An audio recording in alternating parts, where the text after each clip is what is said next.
You're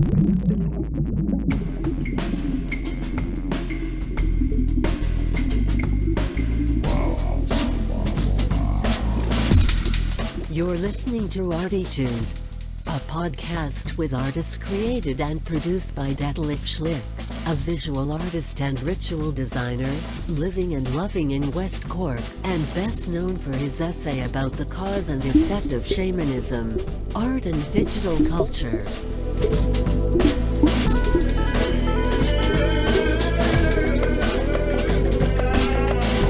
Working in the field of performance, photography, painting, sound, installations, and film, he will dive and discover with us and a weekly creative guest into the unknown and exciting deep ocean of the creative mind.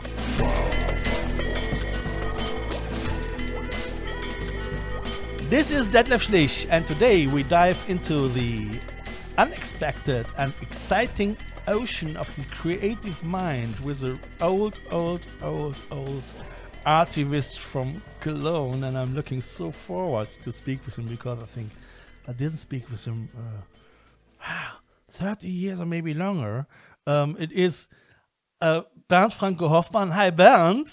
Hi, Detlef. Hi. It's great to have you here in my ArTEEtude show. It was unexpected because it was actually so okay. So let's say it like that.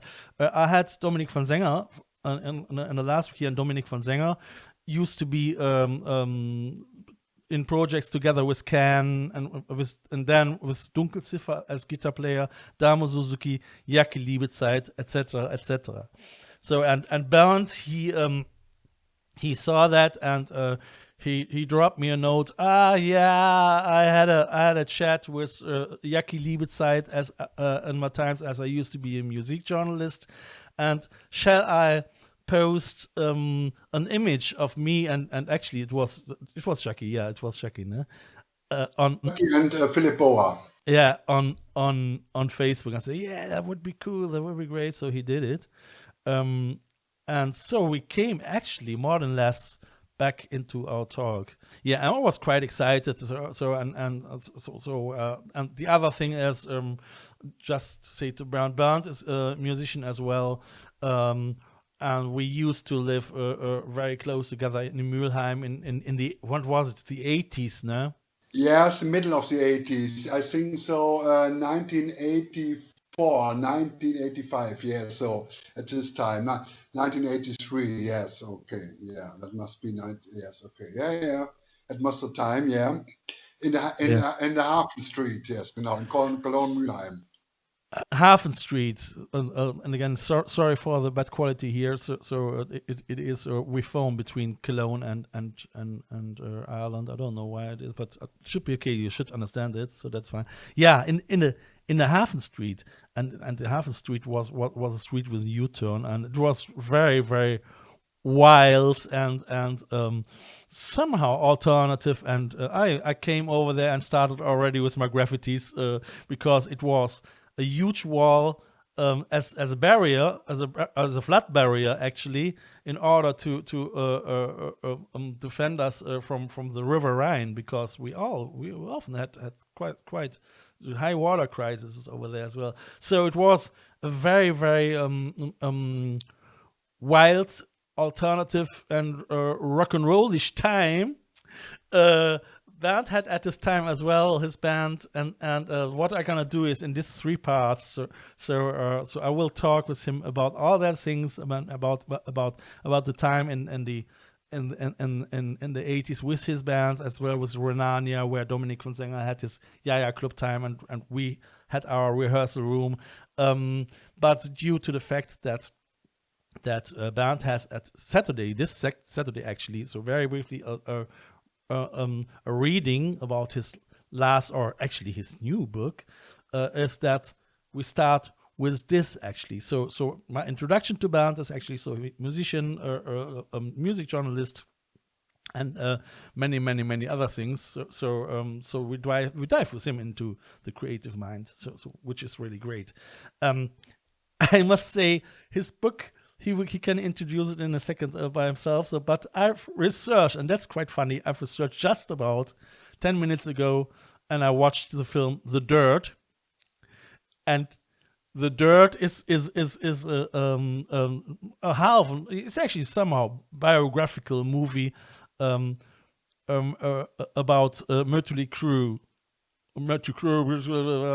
So and it's. I mean, I really enjoyed it, and I researched about actually Bernd's book, because Bernd's book is somehow about the rise and the fall of a rock and roll band, isn't it, Bernd? Yes, that's right. The inspiration was The Dirt from Mötley Crüe, because very funny stories about from the four members, Nicky Sixx with Ozzy Osbourne sniffs his own urine from the Stones and other things. Stories with women groupies, and also the tragic accident from Vince Neil, who has a big accident after he was drunken, and it dies a wrestle from another heavy group, and it was a very difficult time for Vince Neil, the singer of Mötley Crüe. And also interesting is in Germany here, not many people knows Mötley Crüe, but when I say Tommy Me neither. was a Yeah. husband of Pamela Anderson, everybody knows Pamela Anderson and Mötley and Tommy Lee. That's Tommy Lee Jones. No, yeah. Tommy Lee. Es gibt Tommy Lee Jones is the actor, and Tommy Lee is the drummer of Mötley Crüe. Okay. All right. Yeah. And Man with many tattoos and yeah. the husband of Denver Clan actor. It's a woman. Oh, I don't know this name. Sammy Joe. He is the role in Denver, and he also was married with Sammy Joe. Your mic. Like what you hear so far? Make sure you never miss a show by clicking the subscribe button now. This podcast is made possible by listeners like you. Thank you for your support. Now back to the show. We are online again, dear listeners. With Bernd, we had some issues here with our some technical issues with our Skype account, but now we are back, and the wives of the drummer of Tommy Lee, and Tommy Lee, he used to be the drummer of Mötley Crüe, yeah. So it was Pamela Anderson, yeah, and okay, that was Pamela Anderson in the film in Dirt. He was married with Pamela Anderson. He was married, and it also exists a hardcore pornographic video from the honeymoon of Tommy Lee and Pamela Anderson. I saw it, but the only word Tommy Lee says is fuck, fuck, fuck.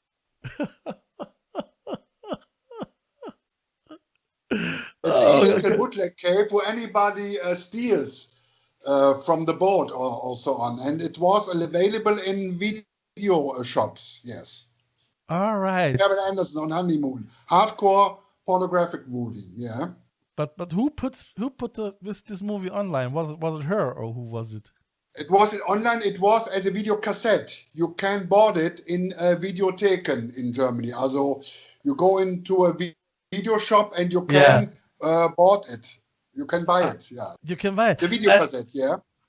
All right. This was before the internet era. It was the 90s, 1987, 1994 or so on. On this time, the internet was not so available as today.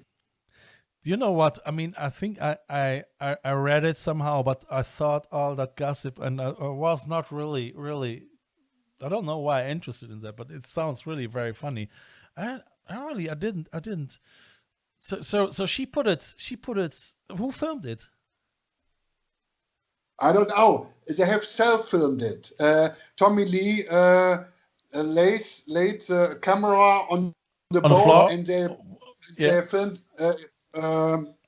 All right. Yeah, itself, also from themselves. There's no other movie director. It was only Pamela Anderson, Tommy Lee, and I think Tommy Lee put the camera and put it on the bed, and you can see Pamela and Tommy in the bed, also on air on the boat. Yes. So that was somehow then probably the beginning a little bit already about selfies and everything, wasn't it? I mean.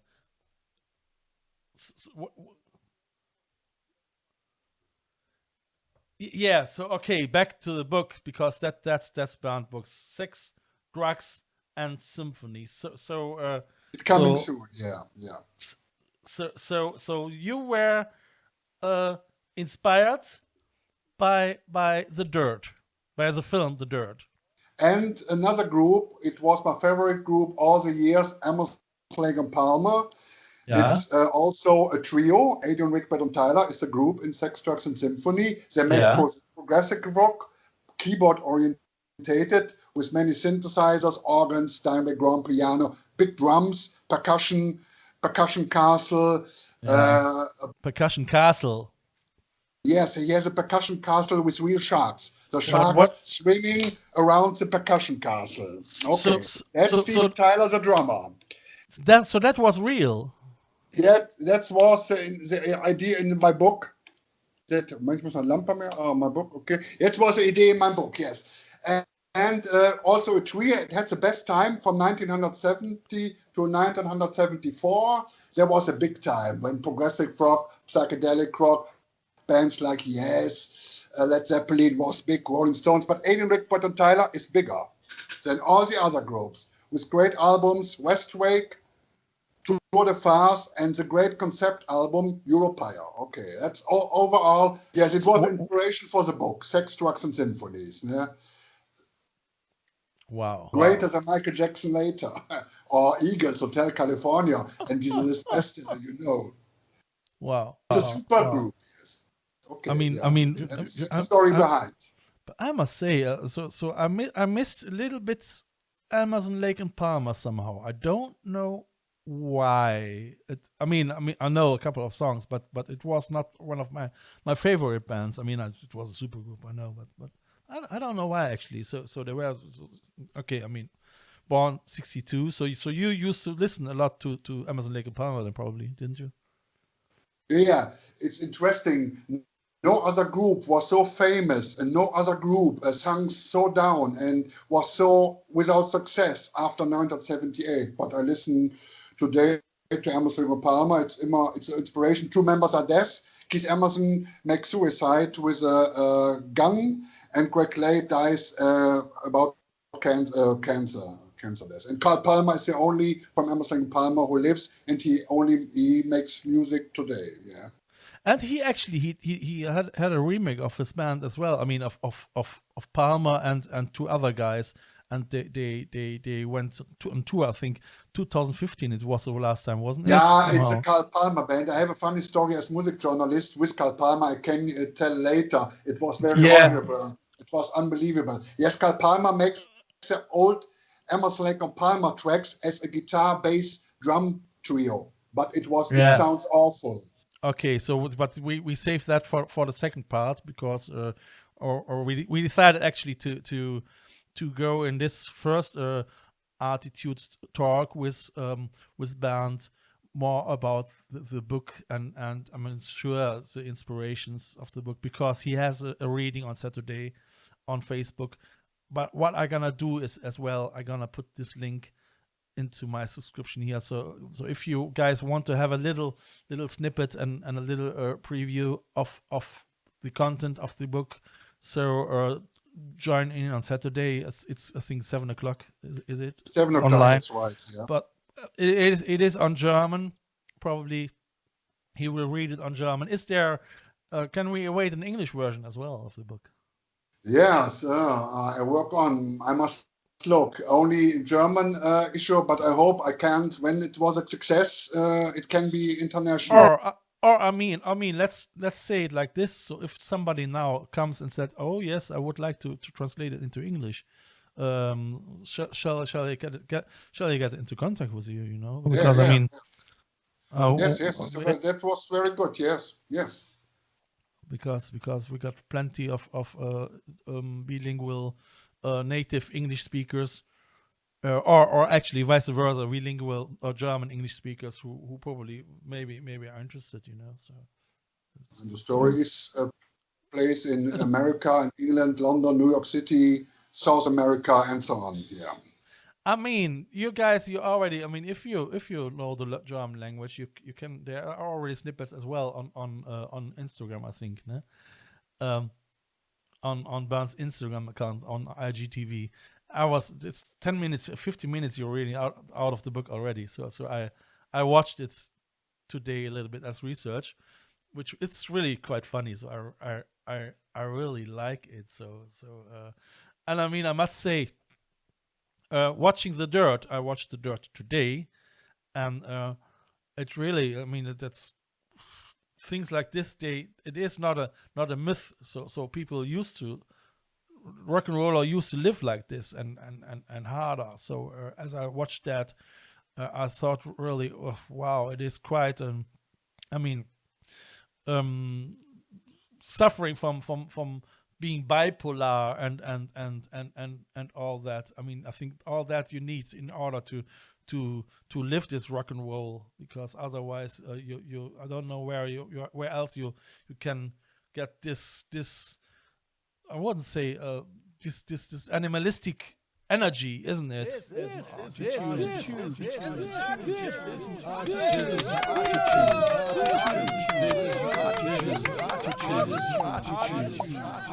it's an animalistic energy, and music is a great energy. When you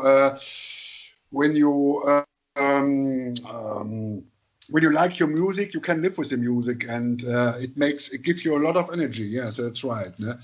And Mötley Crüe is a good example for animalistic energy, ne? Because of drugs, women, and destruction, hotels, motorbicycles, and accidents, and so on and so on. And with three people of Mötley Crüe, no, since three people have written their memories. Also, they also have their own version, like the same Kiss. Every Kiss member has a biography release, and everyone say that Paul Stanley lies. Paul Stanley say no. Peter Criss lies. Peter Criss lies. No. Gene Simmons lies. And Gene Simmons lies. Peter Criss lies. Also, everyone said no. That's not the truth. I have the truth. That's very interesting. For sure. I mean, and eventually probably nobody knows it, because they already were so stoned that or stoned, drunken, full of drugs. Kiss is Mötley Crüe, yes, genau, yeah. Heroin also. Nicky Six was very hard. Has released the Heroin Diaries. I also read it, but okay, who likes it? Read it. Yeah, I don't know. I mean, I think.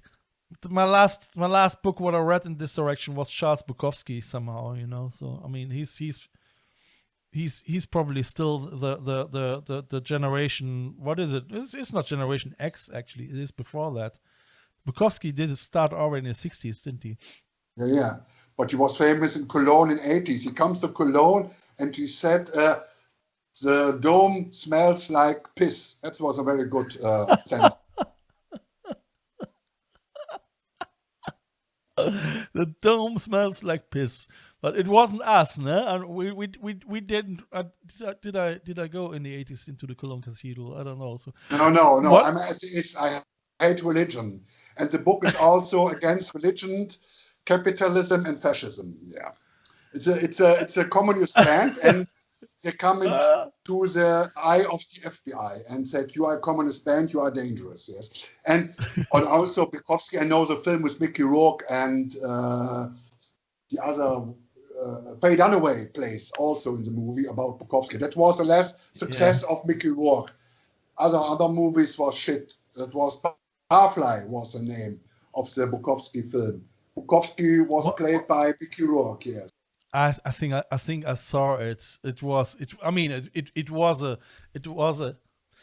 has to, and I mean in the 80s I know as well all this stuff like Minus Man. It was a book from a pimp, a German pimp.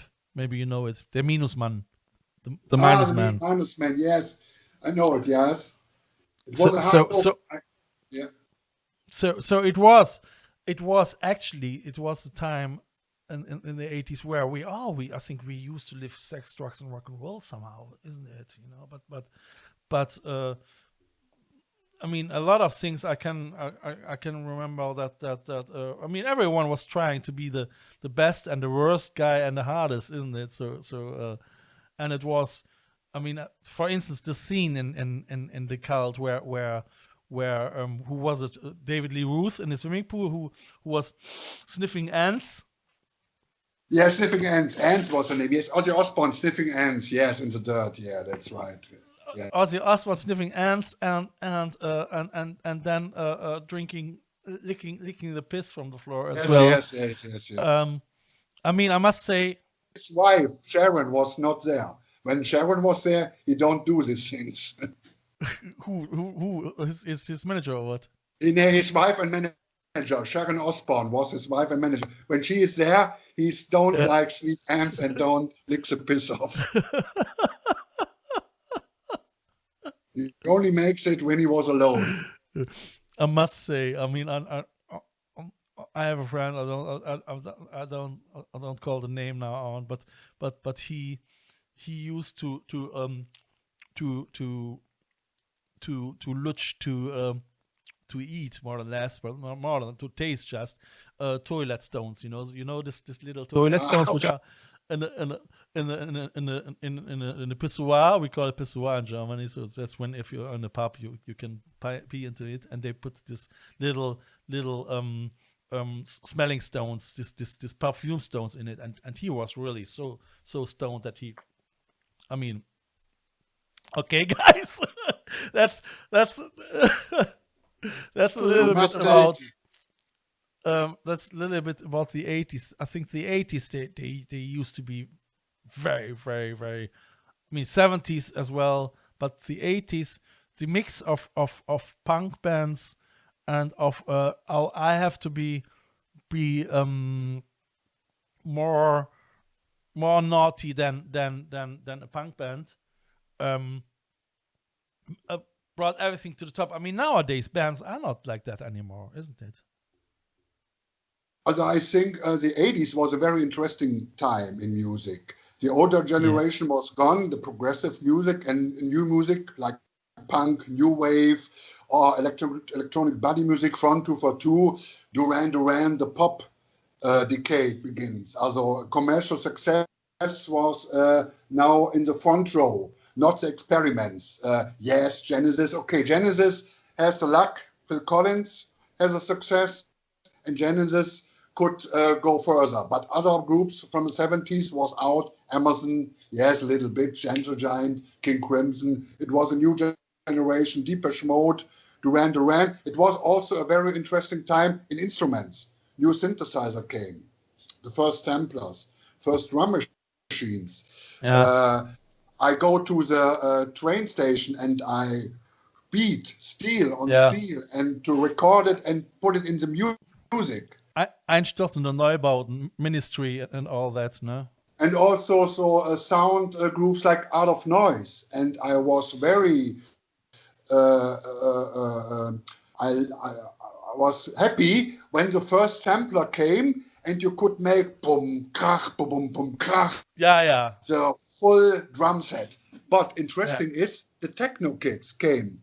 At the beginning of the 90s, he said, put it away. We took the old instruments, an old Roland TR-808, Roland bass sequencer, all the instruments we shut down. He takes again and makes his techno music. And that was the great era and the new music begin, techno.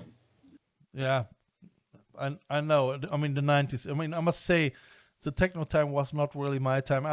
I researched into that actually because of Dominic. I was looking into that last week somehow about the development of techno from the 90s. I don't know why it was. I don't know why because of this counterculture from Love Parade and you know. So I was looking into that because I never was on raves actually. I was not. It was too. I was only one time on Love Parade in Berlin, and it was the same like here Carnival in Cologne or here the Love Pride. Gay Pride here in Cologne. Yeah. Other people stands at the bottom. Christopher Street Day. Christopher Street Day, yes. Started actually in Cologne and then they moved over to Berlin, wasn't it? or no, it's still in Cologne, isn't it? It's in Or Cologne. It's still. in Cologne. Yes, but Love Parade was the same, like Carnival or Love Parade. Was haben wir gesagt? Cologne. What was the name? Cologne. Christopher Street Day. Christopher Street, Cologne. Yeah. Yeah. So yeah. But I think we can later if we come back to your band on a later stage, we can talk a little bit longer about that. Let's go back to the book and actually the time in the 80s. Because I mean Mötley Crüe eventually they exist up to 2015 as well, didn't they? I mean they used to be very long time on tour. Yes, but my last information was Los Angeles also was the last album, and there was on Goodbye tour here also in Germany, in Cologne, and also the people make solo careers, not as a band. I know because the band members didn't like another too much, and I mean the band doesn't exist no more. Not yet anymore, I think, as well. Not yet. I mean, dear listeners, if you have other informations or more informations, please don't hesitate and contact us. You can, like I say, like always, I put all the links of Bernd into my description and you can get it from every podcast source like Apple, Spotify, and get this information. I mean, it's probably. I'm looking forward for the book is not there yet, no? No, it is in a Korrekturphase. Also the lector looks on it, and I hope it can be released at the end of January or in the middle of February. I think yes. It was available in shops and on Amazon. Well, so the book is about the rise and the fall of a band, and I don't know how far and what we can tell about it in order that we not say too much. So I mean, if you have anything what you would like to add towards the book, I think we have now is the time. I mean, if you want to add anything to your book and to the background and to the inspiration. Okay, I can tell you the texture of the book. It tells the little story of the book. It's also that the German progressive rock band Adrian Rickert and Tyler conquered the summit of the international rock music scene from 1970 to 1974 with concept albums such as Westwake, Tour de Farce and Europia, and spectacular stage shows from London and New York City. Fame grows with Wolfgang Adrian, keyboards and synthesizer, Michael Rickbert, bass guitars and vocals, and Stefan Tyler, drums and percussion, as well as drug consumption, megalomania, and restlessness. Because of their atheistic social attitude, art also finds themselves in an calculable area of tension. The band is courted by left-wing activists and Eastern Bloc politicians, but is being watched with suspicion by the establishment and the FBI. Increasingly alienated from one another, the musicians get entangled in bizarre relationships, scandalous publicity mishaps, and deadly confrontation. Sex, Drugs and Symphony, or The Incredible Story of Adrian Rickbert and Tyler, Part 1, The Tones of the Titans, is a unique musical biography with a mix of rock history, comedy and thriller, the likes of which has never existed before. On the Odyssey, through 30 years of real music and contemporary history, the three musicians meet historical personalities such as Romy Schneider, Elena Ceausescu, and Charlie Chaplin. Charlie Chaplin is a great inspiration for the second album of Adrian Rickbert Tyler. They met him on a party, and he tells about his adventure with William Hearst. It's a big Germany newspaper maker who also has made it that Orson Welles' famous film Citizen Kane was never such a success as he wanted, because Wendell first saw his person in the film and said, no, this film should be not successful, and his newspapers works against Orson Welles. And Charlie Chaplin has another adventure with Wendell First, because Wendell First thought he has the same girlfriend as lover, yes, and he showed a pistol to Charlie Chaplin. Okay. So, and this is true, or this is true, yes. So that means this is from your research, and it appears in your book. The whole period whose the band plays is real. Vietnam War, Romy Schneider films, Marlon Brando, The Last Tango from Paris, the political situation in Chile, in the USA, also in Germany, and so on and so on. It's all real. All events are real. Who happens in this? All right. So that means it is a reflection of the 80s. The time, yes. Through the lens of Bernd Franco Hoffmann, and probably as well somehow a huge part of yourself and your philosophical ideology about the world in it, which is, I think, a very, very, very nice idea to set it up like in a setting like this, you know. So I think a lot of people might really be interested to read it, you know. So I mean, I hope so. You know, I hope so too. Yes. And we will see. I mean, I keep you, dear listeners, as well informed. But we will have 2 more parts with Bernd, and maybe we come in these 2 parts back in one or the other seconds back to the book, because Bernd used to be music journalists, and that's probably as well a huge source of inspiration if you write a thing like that. And he used to be musicians as well. So, dear listeners, all the links there are in my description. So, Bernd, it's great to have you here. This is a lovely talk, and we're gonna go over in the second part, and we will continue then with your life as a music journalist, and probably the one or the other story, true story. All right, Bernd, thank you very much for having you here, and dear listeners, I see you soon as well. Bye. Bye.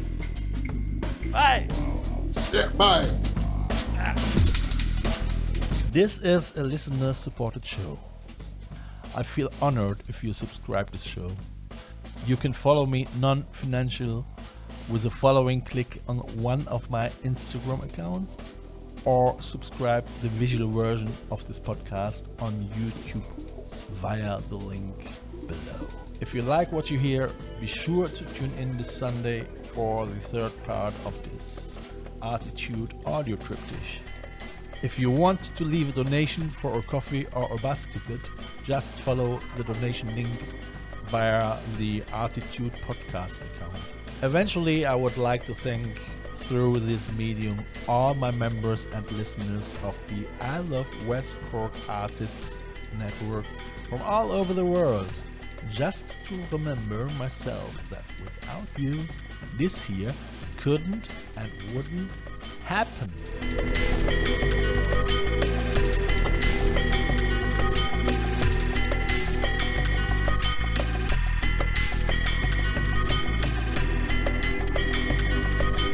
You have listened to ArTEEtude, West Cork's first art, fashion and design podcast. ArTEEtude, never so close again. That was too close.